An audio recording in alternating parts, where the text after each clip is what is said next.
ನಮಸ್ಕಾರ. ಇದೀಗ ತಾನೇ ಬಂದ ರಾಜ್ಯದ ಮಾಹಿತಿಗಳು. ಉಪಮುಖ್ಯಮಂತ್ರಿ ಡಿ.ಕೆ. ಶಿವಕುಮಾರ್ ಅವರ ಮಹತ್ವದ ಸಭೆಯಲ್ಲಿ ಇನ್ನು ಮುಂದೆ ಫುಟ್ಪಾತ್ ಮೇಲೆ ಯಾವುದೇ ವ್ಯಾಪಾರ ಮಾಡುವಂತಿಲ್ಲ ಎಂದು ಖಡಕ್ ಸೂಚನೆ. ಕಾಂಗ್ರೆಸ್ನ ಗ್ಯಾರಂಟಿ ಸೇರಿದಂತೆ ಸರ್ಕಾರದ ಸವಲತ್ತು ನೀಡಲು ಅಧಿಕಾರಿಗಳು ಹಣ ಪಡೆದರೆ ಕಠಿಣ ಕ್ರಮ ಜರುಗಿಸುವುದಾಗಿ ಕೂಡ ಎಚ್ಚರಿಕೆ ಕೊಟ್ಟಿದ್ದಾರೆ.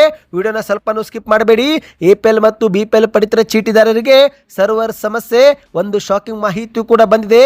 ನೀವು ಕೂಡ ಎಪಿಎಲ್ ಅಥವಾ ಬಿಪಿಎಲ್ ಕಾರ್ಡ್ ಹೊಂದಿದ್ರೆ ಈ ವಿಡಿಯೋ ಪೂರ್ತಿಯಾಗಿ ನೋಡಿ. ಮತ್ತೊಂದೆಡೆಯಲ್ಲಿ ಮನೆ ಯಜಮಾನಿಯರ ಖಾತೆಗೆ ಮತ್ತೊಂದು ಕಂತಿನ 2,000 ರೂಪಾಯಿ ಬಿಡುಗಡೆಗೆ ಸರ್ಕಾರ ಸಿದ್ಧತೆ. 30ನೇ ಕಂತು ಕೂಡ ಶೀಘ್ರವೇ ಜಮಾ. ಇದುವರೆಗೆ 58,000 ರೂಪಾಯಿ ಜಮಾ ಮಾಡಿದ ಸರ್ಕಾರ. ಇದೇ ಮಧ್ಯೆ ಈ ಜಿಲ್ಲೆಯ ಗೃಹಲಕ್ಷ್ಮಿಯರಿಗೆ ಒಂದು ಶಾಕಿಂಗ್ ಮಾಹಿತಿ ಕೂಡ ಬಂದಿದೆ. ಏನಿದು ಮಾಹಿತಿ ನೋಡೋಣ.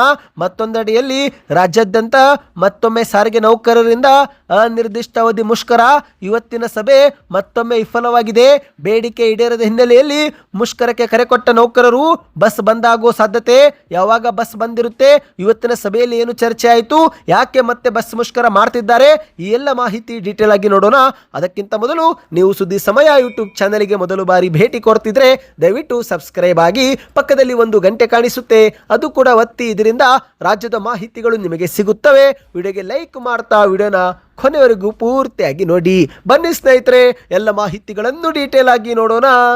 ಇದೀಗ ರಾಜ್ಯದ ಉಪಮುಖ್ಯಮಂತ್ರಿ ಡಿ.ಕೆ. ಶಿವಕುಮಾರ್ ಅವರು ಇನ್ನು ಮುಂದೆ ಫುಟ್ಪಾತ್ ಮೇಲೆ ಯಾವುದೇ ವ್ಯಾಪಾರ ಮಾಡುವಂತಿಲ್ಲ ಎಂದು ಬೆಂಗಳೂರಲ್ಲಿ ಖಡಕ್ ಸೂಚನೆ ಕೊಟ್ಟಿದ್ದಾರೆ. ಹೌದು ಸ್ನೇಹಿತರೆ, ಹೊಟ್ಟೆಪಾಡಿಗಾಗಿ ಸಣ್ಣ ಪುಟ್ಟ ವ್ಯಾಪಾರ ಮಾಡಿ ಬದುಕು ಕಟ್ಟಿಕೊಳ್ಳಲೆಂದು ಬೆಂಗಳೂರಿಗೆ ಬಂದಿದ್ದಂಥ ಅಮಾಯಕರು ಕಾಂಪೌಂಡ್ ಕುಸಿತದಲ್ಲಿ ಬಲಿಯಾಗಿ ಹೋಗಿದ್ದಾರೆ. ಹೌದು, ಬೆಂಗಳೂರು, ಉತ್ತರ ಪ್ರದೇಶ ಮತ್ತು ಕೇರಳ ಸೇರಿ ಅಸ್ಸಾಂ ಮೂಲದ ಒಟ್ಟು 7 ಜನರು ಕಾಂಪೌಂಡ್ ಕುಸಿತದಲ್ಲಿ ಇಂದು ಬೆಂಗಳೂರಲ್ಲಿ ಬಲಿಯಾಗಿದ್ದಾರೆ. ಈ ಒಂದು ಘಟನೆ ಬೆನ್ನಲ್ಲೇ ಎಚ್ಚೆತ್ತುಕೊಂಡ ರಾಜ್ಯ ಸರ್ಕಾರ ಬೆಂಗಳೂರಿನ ಎಲ್ಲಾ ಸರ್ಕಾರಿ ಆಸ್ಪತ್ರೆಗಳ ಕಟ್ಟಡ ಹಾಗೂ ಸುರಕ್ಷತೆ ಬಗ್ಗೆ ಪರಿಶೀಲನೆ ಮಾಡುವಂತೆ ಅಧಿಕಾರಿಗಳಿಗೆ ಸೂಚನೆ ಕೊಟ್ಟಿದೆ. ಇದೇ ಮಧ್ಯೆ ಡಿ.ಕೆ. ಶಿವಕುಮಾರ್ ಅವರು ಕೂಡ ಮಾಧ್ಯಮಗಳ ಮುಂದೆ ಮಾತನಾಡಿ ಇನ್ನು ಮುಂದೆ ಫುಟ್ಪಾತ್ ಮೇಲೆ ಯಾವುದೇ ವ್ಯಾಪಾರ ಮಾಡುವಂತಿಲ್ಲ ಎಂದು ಖಡಕ್ ಸೂಚನೆಯೂ ಕೂಡ ಕೊಟ್ಟಿದ್ದಾರೆ. ಹೌದು, ಈ ಒಂದು ಅಪಾಯದ ಬೆನ್ನಲ್ಲೇ ಸುದ್ದಿಗಾರರ ಮುಂದೆ ಮಾತನಾಡಿದಂಥ ಡಿ.ಕೆ. ಶಿವಕುಮಾರ್ ಅವರು ಇಂತಹ ಅಪಾಯಕಾರಿ ಕಾಂಪೌಂಡ್ ಗೋಡೆಗಳನ್ನು ಗುರುತಿಸಲು ಅಧಿಕಾರಿಗಳಿಗೆ ಸೂಚನೆ ಕೊಟ್ಟಿದ್ದೇವೆ.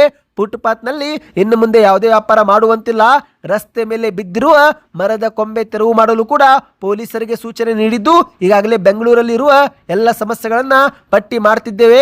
ಗೋಡೆ ಕುಸಿತ ಕೇಸ್ನಲ್ಲಿ ಅಧಿಕಾರಿ ನಿರ್ಲಕ್ಷ್ಯ ಇದೆ ಅಂತ ನಾನು ಹೇಳಲ್ಲ, ಆದರೆ ಇನ್ನು ಮುಂದೆ ಫುಟ್ಪಾತ್ನಲ್ಲಿ ಯಾರು ವ್ಯಾಪಾರ ಮಾಡುವಂತಿಲ್ಲ ಎಂದು ಡಿ.ಕೆ. ಶಿವಕುಮಾರ್ ಅವರು ಎಚ್ಚರಿಕೆ ಕೊಟ್ಟಿದ್ದಾರೆ. ಹೌದು ಗೆಳೆಯರೆ, ಇಂತಹ ಅಪಾಯಕಾರಿ ಕಾಂಪೌಂಡ್ ಗೋಡೆಗಳನ್ನ ಇದೀಗ ಗುರುತು ಮಾಡುವಂತೆ ಸೂಚನೆ ಕೊಟ್ಟಿದ್ದೇವೆ. ಸಾರ್ವಜನಿಕರ ಸುರಕ್ಷತೆ ದೃಷ್ಟಿಯಿಂದ ಫುಟ್ಪಾತ್ ಮೇಲೆ ಇನ್ನು ಮುಂದೆ ಯಾವುದೇ ವ್ಯಾಪಾರ ಮಾಡುವಂತಿಲ್ಲ. ವಿಶೇಷವಾಗಿ ವಾಜಪೇಯಿ ಆಸ್ಪತ್ರೆ ಪಕ್ಕದಲ್ಲಿರುವ ಸ್ಥಳಗಳಲ್ಲಿ ಯಾವುದೇ ಕಾರಣಕ್ಕೂ ಫುಟ್ಪಾತ್ ಮೇಲೆ ವ್ಯಾಪಾರ ಮಾಡುವಂತಿಲ್ಲ ಎಂದು ಡಿ.ಕೆ. ಶಿವಕುಮಾರ್ ಅವರು ಖಡಕ್ ಎಚ್ಚರಿಕೆ ಕೊಟ್ಟಿದ್ದಾರೆ. ಬನ್ನಿ ಸ್ನೇಹಿತರೆ, ಎರಡನೇ ಮಾಹಿತಿಗೆ ಹೋಗೋಣ. ಇಂದು ರಾಜ್ಯದ ಕಾಂಗ್ರೆಸ್ ಸರ್ಕಾರ ಪಂಚ ಗ್ಯಾರಂಟಿ ಯೋಜನೆ ಜೊತೆಗೆ ಹಲವು ಯೋಜನೆಗಳನ್ನು ಜಾರಿಗೆ ಮಾಡಿದ್ದು, ಆದರೆ ಈ ಒಂದು ಯೋಜನೆ ಫಲಾನುಭವಿಗಳಿಗೆ ಮುಟ್ಟಿಸಲು ಕೆಲ ಮಧ್ಯವರ್ತಿಗಳು, ಅಧಿಕಾರಿಗಳು ಹಣ ಪಡೆದುಕೊಳ್ಳುತ್ತಿರುವ ಆರೋಪ ದೂರುಗಳು ಕೇಳಿಬಂದಿದ್ದು, ಹಾಗಾಗಿ ಡಿ.ಕೆ. ಶಿವಕುಮಾರ್ ಅವರು ಇನ್ನು ಮುಂದೆ ಸರ್ಕಾರದ ಸವಲತ್ತುಗಳನ್ನು ಫಲಾನುಭವಿಗಳಿಗೆ ತಲುಪಿಸಲು ಯಾರಾದರೂ ಅಧಿಕಾರಿ, ಸಿಬ್ಬಂದಿ ಒಂದೇ ₹1 ಹಣ ಪಡೆದರೆ ಅಂತವರ ವಿರುದ್ಧ ಮುಲಾಜಿಲ್ಲದೆ ಕಠಿಣ ಕ್ರಮ ತೆಗೆದುಕೊಳ್ಳುತ್ತೇವೆ ಎಂದು ಖಡಕ್ ಎಚ್ಚರಿಕೆ ಕೊಟ್ಟಿದ್ದಾರೆ. ಹೌದು ಗೆಳೆಯರೆ, ಕನಕಪುರ ಪಟ್ಟಣದ ಪಂಚಾಯಿತಿ ಕಚೇರಿಯಲ್ಲಿ ನಡೆದಂತ ಪ್ರಗತಿ ಪರಿಶೀಲನಾ ಸಭೆಯಲ್ಲಿ ಡಿ.ಕೆ. ಶಿವಕುಮಾರ್ ಅವರು ಅಲ್ಲಿನ ಅಧಿಕಾರಿಗಳಿಗೆ ಎಚ್ಚರಿಕೆ ಕೊಟ್ಟಿದ್ದಾರೆ. ಅಧಿಕಾರಿಗಳು ನಮ್ಮ ತಾಲೂಕಲ್ಲಿ ಕೆಲಸ ಮಾಡುತ್ತಿರುವುದು ಅವರಿಗೆ ಸಿಕ್ಕಿರುವ ಉತ್ತಮ ಅವಕಾಶ, ಹಾಗಾಗಿ ಇದನ್ನ ಸದ್ಬಳಕೆ ಮಾಡಿಕೊಳ್ಳಬೇಕು. ಇಲ್ಲಿ ಸರಿಯಾಗಿ ಕೆಲಸ ಮಾಡಿದವರು ಈಗಾಗಲೇ ಉನ್ನತ ಸ್ಥಾನಕ್ಕೆ ಹೋಗಿದ್ದಾರೆ. ಬೇಸಿಗೆಯಲ್ಲಿ ಈ ಒಂದು ಕುಡಿಯುವ ನೀರಿನ ಸಮಸ್ಯೆ ಮತ್ತು ಜಾನುವಾರುಗಳಿಗೆ ಮೇವಿನ ಕೊರತೆ ಆಗದಂತೆ ಅಧಿಕಾರಿಗಳು ಎಚ್ಚರಿಕೆ ವಹಿಸಬೇಕು. ಸರ್ಕಾರದ ಗ್ಯಾರಂಟಿ ಸೇರಿದಂತೆ ಎಲ್ಲ ಸವಲತ್ತುಗಳು ಫಲಾನುಭವಿಗಳಿಗೆ ತಲುಪಿಸುವ ಕೆಲಸ ಮಾಡಬೇಕು. ಮತ್ತು ಅಷ್ಟು ಮಾತ್ರವಲ್ಲ, ಸವಲತ್ತುಗಳು ತಲುಪಿದೆಯೋ ಇಲ್ಲ ಎಂಬ ಕುರಿತಂತೆಯೂ ಕೂಡ ಫಲಾನುಭವಿಗಳನ್ನು ಭೇಟಿ ಮಾಡಿ ಅವರ ಅಭಿಪ್ರಾಯ ಪಡೆದುಕೊಂಡು ವಿಡಿಯೋ ಚಿತ್ರೀಕರಣವೂ ಕೂಡ ಮಾಡಿಕೊಳ್ಳಬೇಕು ಎಂದು ಡಿ.ಕೆ. ಶಿವಕುಮಾರ್ ಅವರು ಹೇಳಿಕೆ ಕೊಟ್ಟಿದ್ದಾರೆ. ಇದೀಗ ಕನಕಪುರದಲ್ಲಿ ರಸ್ತೆ ಅಗಲೀಕರಣಕ್ಕೆ ಕ್ರಮ ತೆಗೆದುಕೊಳ್ಳಲಾಗಿದೆ. ಮುಂದಿನ ದಿನಗಳಲ್ಲಿ ರಾಮನಗರದ ರಸ್ತೆಗಳನ್ನು ಕೂಡ ಅಗಲೀಕರಣ ಮಾಡಲು ಸರ್ಕಾರದಿಂದ ಹಣ ಮಂಜೂರು ಮಾಡಲು ಕ್ರಮ ವಹಿಸುವುದಾಗಿಯೂ ಕೂಡ ಡಿ.ಕೆ. ಶಿವಕುಮಾರ್ ಅವರು ಭರವಸೆ ಕೊಟ್ಟಿದ್ದಾರೆ. ಬನ್ನಿ ಸ್ನೇಹಿತರೆ, ಮೂರನೇ ಮಾಹಿತಿಗೆ ಹೋಗೋಣ. ನಿಮ್ಮ ಹತ್ತಿರ ಎಪಿಎಲ್ ಕಾರ್ಡ್ ಇದೆಯಾ, ಬಿಪಿಎಲ್ ಕಾರ್ಡ್ ಇದೆಯಾ, ಕಮೆಂಟ್ ಮಾಡಿ. ಮತ್ತು ಅದರ ಜೊತೆಗೆ ಏಪ್ರಿಲ್ ತಿಂಗಳಲ್ಲಿ ಪಡಿತರ ಆಹಾರಧನ ನಿಮಗೆ ಸಿಗ್ತಾ, ಅದು ಕೂಡ ಕಮೆಂಟ್ ಮಾಡಿ. ಯಾಕಂದ್ರೆ ಸ್ನೇಹಿತರೆ, ರಾಜ್ಯಾದ್ಯಂತ ಸರ್ವರ್ ಸಮಸ್ಯೆ ಅಡ್ಡಿಯಾದ ಪರಿಣಾಮ ಇದುವರೆಗೆ ಕೇವಲ 25% ಮಾತ್ರ ಆಹಾರ ಧಾನ್ಯ ಹಂಚಿಕೆ ಮಾಡಲಾಗಿದೆ ಎಂಬ ಒಂದು ಮಾಹಿತಿ ಮುನ್ನೆಲೆಗೆ ಬಂದಿದೆ. ಹೌದು, ಕರ್ನಾಟಕದಲ್ಲಿ ಬಿಪಿಎಲ್ ಪಡಿತರ ಚೀಟಿದಾರರಿಗೆ ಆಹಾರ ಧಾನ್ಯ ವಿತರಿಸಲು ಸರ್ವರ್ ಸಮಸ್ಯೆ ಎದುರಾಗಿದೆ. ಈ ಮೂಲಕ ಇದುವರೆಗೆ 25% ಮಾತ್ರ ರೇಷನ್ ವಿತರಿಸಲಾಗಿದೆ ಎಂದು ಹೇಳಲಾಗ್ತಾ ಇದೆ. ಹೌದು ಗೆಳೆಯರೆ, ಕೂಡಲೇ ಸರ್ವರ್ ಸಮಸ್ಯೆ ಬಗೆಹರಿಸುವಂತೆ ಈಗಾಗಲೇ ರಾಜ್ಯದ ಸರ್ಕಾರಿ ಪಡಿತರ ವಿತರಕರ ಸಂಘವು ಆಹಾರ ಸಚಿವ ಕೆ.ಎಚ್. ಮುನಿಯಪ್ಪನವರಿಗೆ ಪತ್ರವು ಬರೆದಿದೆ. ಹೌದು, ಮಾಹಿತಿಯ ಪ್ರಕಾರ ಕರ್ನಾಟಕ ಒಂದರಲ್ಲೇ 1,28,00,000 ಬಿಪಿಎಲ್ ಪಡಿತರ ಚೀಟಿದಾರರು ಮತ್ತು 10 ಲಕ್ಷ ಅಂತ್ಯೋದಯ ಕಾರ್ಡು ಸೇರಿದಂತೆ ಒಟ್ಟು 4.5 ಕೋಟಿ ಫಲಾನುಭವಿಗಳಿದ್ದು ಇವರಿಗೆ ಪ್ರತಿ ತಿಂಗಳು 4.5 ಲಕ್ಷ ಮೆಟ್ರಿಕ್ ಟನ್ ಆಹಾರ ಪದಾರ್ಥವನ್ನು ವಿತರಿಸಬೇಕಾಗಿದೆ. ಹೌದು, ಬಿಪಿಎಲ್ ಪಡಿತರ ಚೀಟಿದಾರರಿಗೆ ಕೇಂದ್ರ ಮತ್ತು ರಾಜ್ಯ ಸರ್ಕಾರದ ತಲಾ 5 ಕೆಜಿ ಸೇರಿ ಒಟ್ಟು 10 ಕೆಜಿ ಅಕ್ಕಿ ಮತ್ತು ರಾಗಿ ಕೊಡಬೇಕು. ಇತ್ತ ಅಂತ್ಯೋದಯ ಪಡಿತರ ಚೀಟಿದಾರರಿಗೆ 20 ಕೆಜಿ ಅಕ್ಕಿ ಮತ್ತು 15 ಕೆಜಿ ರಾಗಿ ಸೇರಿ ಒಟ್ಟು 35 ಕೆಜಿ ನೀಡಬೇಕು. ಪ್ರತಿ ತಿಂಗಳು 5ನೇ ತಾರೀಕಿನಂದೇ ಪಡಿತರ ಆಹಾರ ಧಾನ್ಯ ಹಂಚಿಕೆ ಶುರು ಮಾಡಲಾಗುತ್ತೆ. ಆದರೆ ಈ ಬಾರಿ ಬೆರಳಚ್ಚು ಕೂಡ ಪಡೆಯಲು ಸರ್ವರ್ ಸಮಸ್ಯೆ ಆಗುತ್ತಿದ್ದು, ಹಾಗಾಗಿ ಹಲವು ಕಾರಣದಿಂದ ಪಡಿತರ ಆಹಾರ ಧಾನ್ಯ ವಿತರಣೆ ಮಾಡಲು ಆಗುತ್ತಿಲ್ಲ. ಫಲಾನುಭವಿಗಳು ನ್ಯಾಯಬೆಲೆ ಅಂಗಡಿಗಳ ಮುಂದೆ ಬಂದು ಬಿಸಿಲಲ್ಲಿ ನಿಂತು ಪ್ರತಿ ಬಾರಿಯೂ ಕೂಡ ನಿರಾಸೆಯಾಗಿ ಮನೆಗೆ ಹೋಗ್ತಿದ್ದಾರೆ. ಯಾಕಂದ್ರೆ ಬೆರಳಚ್ಚು ತೆಗೆದುಕೊಳ್ಳುತ್ತಿಲ್ಲ, ಸರ್ವರ್ ಸಮಸ್ಯೆ ಆಗ್ತಾ ಇದೆ, ಲಾಗಿನ್ ಕೂಡ ಮಾಡಲು ಆಗುತ್ತಿಲ್ಲ ಎನ್ನುವುದು ಒಂದು ಆರೋಪವಾಗಿದೆ. ಸ್ನೇಹಿತರೆ, ನೀವು ಕೂಡ ಏನಾದರೂ ಪಡಿತರ ಆಹಾರದನ್ನ ಪಡೆದುಕೊಳ್ಳುವಾಗ ಸಮಸ್ಯೆ ಎದುರಿಸುತ್ತಿದ್ರೆ ನಿಮ್ಮ ಅನಿಸಿಕೆಗಳನ್ನ ಮತ್ತು ನಿಮ್ಮ ಊರಿನ ಹೆಸರನ್ನ ಕಮೆಂಟ್ ಮಾಡಿ. ಬನ್ನಿ ಮತ್ತೊಂದು ಮಾಹಿತಿಗೆ ಹೋಗೋಣ. ನೀವು ಕೂಡ ಗೃಹಲಕ್ಷ್ಮಿ ಯೋಜನೆ ಫಲಾನುಭವಿಗಳಾಗಿದ್ದು ಏಪ್ರಿಲ್ ತಿಂಗಳಲ್ಲಿ 2,000 ರೂಪಾಯಿ ಬಂತ? ಕಮೆಂಟ್ ಮಾಡಿ ಸ್ನೇಹಿತರೆ. ಹೌದು, ಇದೀಗ ಏಪ್ರಿಲ್ ತಿಂಗಳು ಕೂಡ ಮುಗಿತು. ಸರ್ಕಾರ ಏಪ್ರಿಲ್ ತಿಂಗಳಲ್ಲಿ 29ನೇ ಕಂತು ಜಮಾ ಮಾಡಿದೆ. ಸಾಕಷ್ಟು ಫಲಾನುಭವಿಗಳಿಗೆ ಇದುವರೆಗೆ 58,000 ರೂಪಾಯಿ ಹಾಕಲಾಗಿದೆ. ಇದೀಗ ಸರ್ಕಾರ ಮೇ ತಿಂಗಳಲ್ಲಿ 30ನೇ ಕಂತು ಜಮಾ ಮಾಡಲು ಸಿದ್ಧತೆ ಶುರು ಮಾಡಿದೆ. ಹೌದು ಸ್ನೇಹಿತರೆ, ಅತಿ ವೇಗವಾಗಿ ಸರ್ಕಾರ ಬಾಕಿ ಕಂತುಗಳನ್ನು ಜಮೆ ಮಾಡುತ್ತಿದ್ದು, ಹಾಗಾಗಿ ಮೇ ತಿಂಗಳಲ್ಲಿ 30ನೇ ಕಂತು ಕೂಡ ಜಮೆ ಆಗುವ ನಿರೀಕ್ಷೆ ಇದೆ.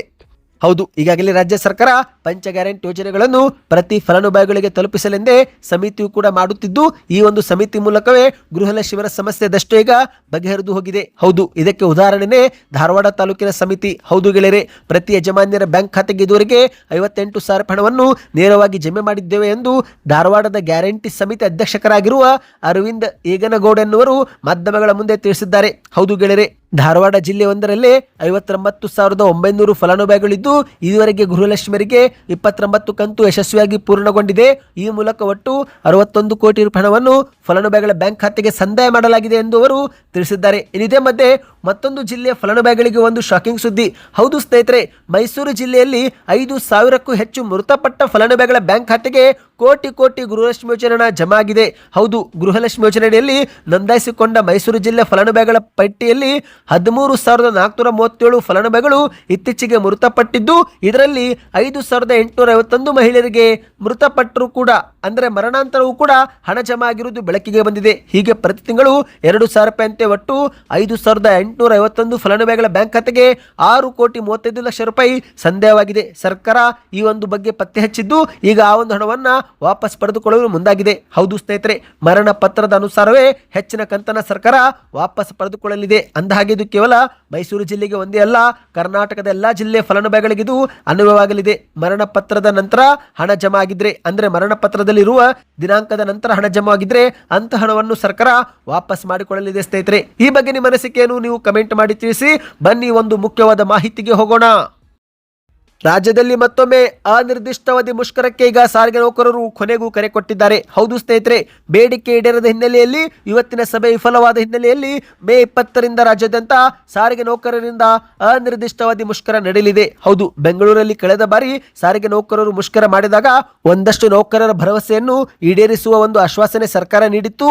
ಆದರೆ ಇದುವರೆಗೆ ಈ ಒಂದು ಆಶ್ವಾಸನೆ ಈಡೇರಿಲ್ಲ ಮತ್ತು ಇವತ್ತಿನ ಮಾತುಕತೆ ಮತ್ತೊಮ್ಮೆ ವಿಫಲವಾದ ಹಿನ್ನೆಲೆಯಲ್ಲಿ ಈಗ ಸಾರಿಗೆ ನೌಕರರು ಅನಿರ್ದಿಷ್ಟಾವಧಿ ಮುಷ್ಕರ ಮಾಡಲು ತೀರ್ಮಾನಿಸಿದ್ದಾರೆ. ಹೌದು ಗೆಳೆಯರೆ, ಸಾರಿಗೆ ನೌಕರರ ಬೇಡಿಕೆ ಏನೆಂದ್ರೆ 25% ವೇತನ ಹೆಚ್ಚಳ ಮಾಡುವ ಪ್ರಸ್ತಾವನೆ ಇಡಲಾಗಿದ್ದು, ಆದರೆ ಅಧಿಕಾರಿಗಳು 25% ವೇತನ ಹೆಚ್ಚಳ ಮಾಡಲು ಆಗೋದಿಲ್ಲ, ಬದಲಿಗೆ 7% ಮಾತ್ರ ವೇತನ ಹೆಚ್ಚಳ ಮಾಡುವುದಾಗಿ ಸಭೆಯಲ್ಲಿ ತಿಳಿಸಿದ್ದಾರೆ.